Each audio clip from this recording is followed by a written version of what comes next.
బోరుగడ్డ అనిల్ కుమారు జగన్ అన్న ఫ్యాన్ అని చెప్పేసి ఈరోజు ఏదో కొత్తగా జైలు నుంచి బయటకు వచ్చిన తర్వాత బెయిల్ మీద బయటకు వచ్చిన తర్వాత కాదు. గత ప్రభుత్వ హయాంలో అత్యంత జుగుప్సాకరంగా ర్యాంకింగ్ కనుక ఇస్తే మనోడికి టాప్ నంబర్ 1 ర్యాంక్లో ఉంటాడు. ఫుల్గా తాగేసి ఒకసారంటే ఏదో నోరు జారాడు తాగున్నాడు అని కూడా ఏ ఇంటర్వ్యూ చూసినా బండ బూతులు. అదేవిధంగా టీఆర్పీలు కాదులేండి, ఎలాగ ఎలక్ట్రానిక్ మీడియాకి ఎలా చేయరు, కానీ ఈ యూట్యూబ్ ఛానల్స్ వ్యూవర్షిప్ కోసం ఆడపిల్లలు కూడా ఆడపిల్లలను కూడా పెట్టి ఎంకరేజ్ చేసి మరీ ఇంటర్వ్యూలు చేశారు. అయినా ఎక్కడా తగ్గలేదు.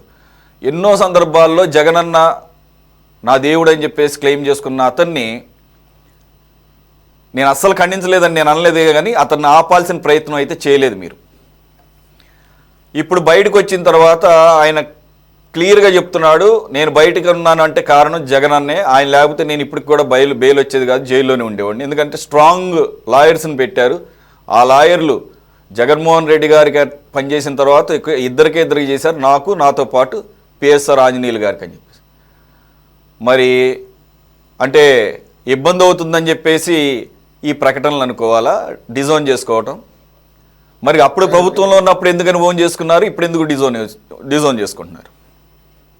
సురేష్ గారు, బోరుగడ్డ అనిల్ విషయం వచ్చిన మొట్టమొదటి రోజు నుండి కూడా ఫస్ట్ డే కూడా మీరు చూసారు లేదు అంటే, నాకు తెలిసి అతను అరెస్ట్ అయ్యి 11 నెలలు, ఒక సంవత్సరం అయిపోతుంది నాకు తెలిసినంత వరకు.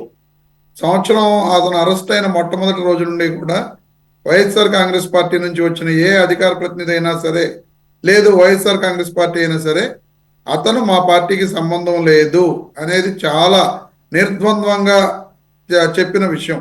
ఎందుకంటే ఏ ఒక్క రోజు కూడా అతను మా పార్టీ సభ్యత్వం లేదు అతనికి, అతను ఒక రిపబ్లికన్ పార్టీకి అధ్యక్షుడు అని చెప్పి అతను చెప్పుకునేవాడు. నేను జగనన్న అభిమానిని అతను చెప్పుకునేవాడు తప్ప, మేమైతే మా పార్టీలో ఎప్పుడు కూడా అతను లేడు, మాకు సభ్యత్వం లేదు, మా పార్టీలో అతని సభ్యత్వం లేదు. నెక్స్ట్ ఇక మీరు రెండో విషయం అడిగారు, అతను జగన్మోహన్ రెడ్డి గారికి వాదించిన లాయర్లే నాకు పిఎస్ఆర్ ఆంజనేయులు గారికి వాదించారు అని చెప్పి. అంటే నాకు తెలిసిన సమాచారం మేరకు జగన్మోహన్ రెడ్డి గారికి వాదించిన లాయరు నిరంజన్ రెడ్డి గారు. ఎందుకంటే ఆయన సిబిఐ కేసెస్లో కానీ ఈడీ కేసెస్లో కానీ నిరంజన్ రెడ్డి గారు వాదించారు. మరి బోరుగడ్డ అనిల్ అతని కేసెస్లో ఎక్కడా కూడా నాకు తెలిసి నిరంజన్ రెడ్డి గారు వాదించిన దాఖలాలే లేవు. అతని లాయర్ వికే విజయలక్ష్మి అని చెప్పి ఆవిడ వాదించినట్లు, ఎందుకంటే యూట్యూబ్లో ఎక్కడో 1-2 ఇంటర్వ్యూస్లో కూడా ఆవిడ విజయలక్ష్మి గారు అని ఆవిడ మాట్లాడినట్టు నేను చూసినట్టు గుర్తు నాకు. ఆవిడ అతని తరపున వాదించిన సందర్భాలు ఉన్నాయి తప్ప నిరంజన్ రెడ్డి గారు, ఎందుకంటే జగన్మోహన్ రెడ్డి గారి కేసెస్ వాదించిన లాయర్ నిరంజన్ రెడ్డి గారు ఎక్కడా కూడా వాదించలేదు. అలాగే పిఎస్ఆర్ ఆంజనేయులు గారికి కూడా నాకు తెలిసినంత వరకు మరి విజయలక్ష్మి గారు వాదించలేదు. మరి అదేదైనా వాదించారో లేదా అనేది చూడాలి, అది నాకు కరెక్ట్గా తెలియదు. ఇక్కడ బోరుగడ్డ అనిల్ అనే వ్యక్తి నిన్న మాట్లాడిన మాటల్లో, ఎందుకంటే నాకు అర్థమైనది ప్లస్ అతను మాట్లాడుతున్న మాటలను బట్టి వ్యవహారం ఏంటంటే, మళ్ళీ చంద్రబాబు నాయుడు గారు కానీ లేదా తెలుగుదేశం పార్టీ ఇచ్చిన స్క్రిప్ట్లో అతను మాట్లాడుతున్నాడు, పార్టీని డ్యామేజ్ చేయడానికి అతను ఆ ఇంటర్వ్యూలు ఇచ్చాడు అనేది క్లియర్గా అర్థమవుతుంది. ఎందుకంటే నిజంగా జగన్మోహన్ రెడ్డి గారు లాయరు అతనికి వాదించి ఉంటే నిరంజన్ రెడ్డి గారు ఇదిగో నా కేసు వాదించారని చెప్పి అతను ప్రూఫ్ చూపించి ఉండొచ్చు. ఎక్కడా అతను ప్రూఫ్ చూపించలా. కానీ ఈ రోజున అతను మాట్లాడుతున్నాడు. అతను మాట్లాడిన మాటలకే నిన్న క్లియర్గా వైఎస్ఆర్ కాంగ్రెస్ పార్టీ కూడా స్టేట్మెంట్ ఇవ్వడం జరిగింది.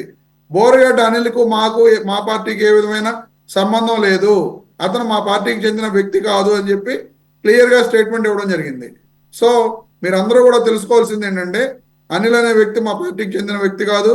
అతని తరపున నాకు తెలిసి నాకున్న సమాచారం మేరకు వైఎస్ఆర్ కాంగ్రెస్ పార్టీ అధ్యక్షులు జగన్మోహన్ రెడ్డి గారికి వాదించిన లాయర్లు ఎవరు అతనికి వాదించలేదు. కేవలం ఈ రోజున అతను కేసెస్ తప్పించుకోవడానికి కానీ, లేదా రేపొద్దున భవిష్యత్తులో మళ్ళీ కూటమి ప్రభుత్వం పెట్టే కేసుల మూలంగా నేను ఇబ్బంది పడతానని చెప్పి చంద్రబాబు నాయుడు గారు లేదా లోకేష్ గారు రెడ్ బుక్ రాజ్యాంగం స్క్రిప్ట్ ప్రకారం అతను మాట్లాడుతున్నట్లుగా నాకు అనిపిస్తుంది. సో భవిష్యత్తులో ఖచ్చితంగా అతను ఏది మాట్లాడినా దానికి అతను మూల్యం చెల్లించుకుంటాడు. ఎందుకంటే గతంలో కూడా అతను చాలా, నాకైతే అసలు అతని గురించి మాట్లాడటం ఇష్టం లేదు, చాలా వరస్ట్గా మాట్లాడాడు. ఎందుకంటే ఇళ్లలో ఉన్న ఆడపిల్లల గురించి కానీ లేదా వాళ్ళ భార్యల గురించి కానీ మాట్లాడటం అనేది ఎవరో కూడా హర్షించలేని విషయం. అతను మాట్లాడిన మాటలు ఎందుకు ఆ రోజున మా పార్టీలో ఉన్న ఎమ్మెల్యేగా ఉన్న కోటంరెడ్డి శ్రీధర్ రెడ్డి గారిని కూడా అతను ఇష్టం వచ్చినట్టుగా మాట్లాడిన సందర్భాలు కూడా ఉన్నాయి. సో అలాంటి వ్యక్తులను ఎవరు క్షమించాలని చెప్పి నేనైతే కోరుకోను. మా పార్టీ కూడా ఎక్కడా కూడా అతన్ని డిఫెండ్ చేసిన దాఖలాలు లేవు. మొట్టమొదటి రోజు నుండి కూడా అతను చేసినది తప్పనే మేము చెబుతున్నాం. ఈ రోజు కూడా అదే స్టాండ్ మీద ఉన్నాం. ఖచ్చితంగా అతను మాట్లాడిన మాటలు ఈ సమాజం హర్షించదగ్గ మాటలు కావు. అతను మా పార్టీకి సంబంధించిన వ్యక్తి కాదని చెప్పి నేను మీకు తెలియజేస్తున్నాను. హర్షించడం తర్వాత సంగతి అండి బాబు. అసలు ఆ మాటలు మన మగవాళ్ళు కూడా ఆఖరికి అటువంటి బూతులు అతను మాట్లాడిన మాటలు చాలా దారుణమైన మాటలు. అతను అలా మాట్లాడకూడదు. ఇంతే స్ట్రాంగ్ వాయిస్తో అప్పుడు మీరు కూడా ఖండించుంటే బాగానే ఉండేది. ఆ పని చేసుంటే ఇప్పుడు మిమ్మల్ని మీరు చెప్పే వాటిని నమ్మడానికి అవకాశంగా ఉండేది. రెండోది వైసీపీ అధికారికంగా కూడా ప్రకటించిందని చెప్పేసి కొంతమంది సోషల్ మీడియాలో చెప్తున్నారు, ప్రకటనలు విడుదల చేస్తున్నారు. కానీ ఆ దాంట్లో కూడా ఫర్ ఎగ్జాంపుల్ మీ అధికార ప్రతినిధి ఒక ఆయన చెప్తూ బోరుగడ్డ అనిల్ని తప్పు పట్టడంలా ఆయన అలా మాట్లాడారని చెప్పేసి వక్రీకరిస్తున్నారంట. మళ్ళీ ఇక్కడ కూడా ఎందుకు ఈ పేరు చెప్పమంటారు? వెంకటరెడ్డి గారు మొన్న మధ్య అరెస్ట్ అయిపోయి మొట్టమొదటి రోజు నుంచి కూడా వ్యతిరేకిస్తున్న వ్యక్తి వెంకటరెడ్డి గారు. వ్యతిరేకించొచ్చు. ఇక్కడ కూడా ఆయన ఈ రకంగా మాట్లాడారని చెప్పేసి మీడియా వాళ్ళు వక్రీకరిస్తున్నట్టుగా, లేకపోతే టీడీపీ కూటమి వాళ్ళు వక్రీకరిస్తున్నట్టుగా ఆపాదిస్తున్నట్టుగా, మీ పార్టీకి ఆపాదిస్తున్నట్టు వీళ్ళు అన్నారంట.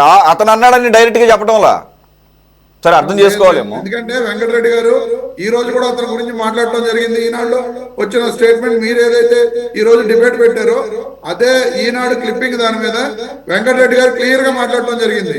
ఇది ఈనాడు కిరణ్ ఈ విధంగా రేపు పొద్దున నేను మాట్లాడతాను, కిరణ్ కి నాకు సంబంధం ఉందని చెప్పి నేను ఏదో చెప్తాను, ఆ కిరణ్ కి నాకు సంబంధం ఉన్నట్ట ఈ రోజు బోరుగడ్డ అనిల్ అతని స్వార్థ ప్రయోజనాల కోసం అతను మాట్లాడుతున్నాడు.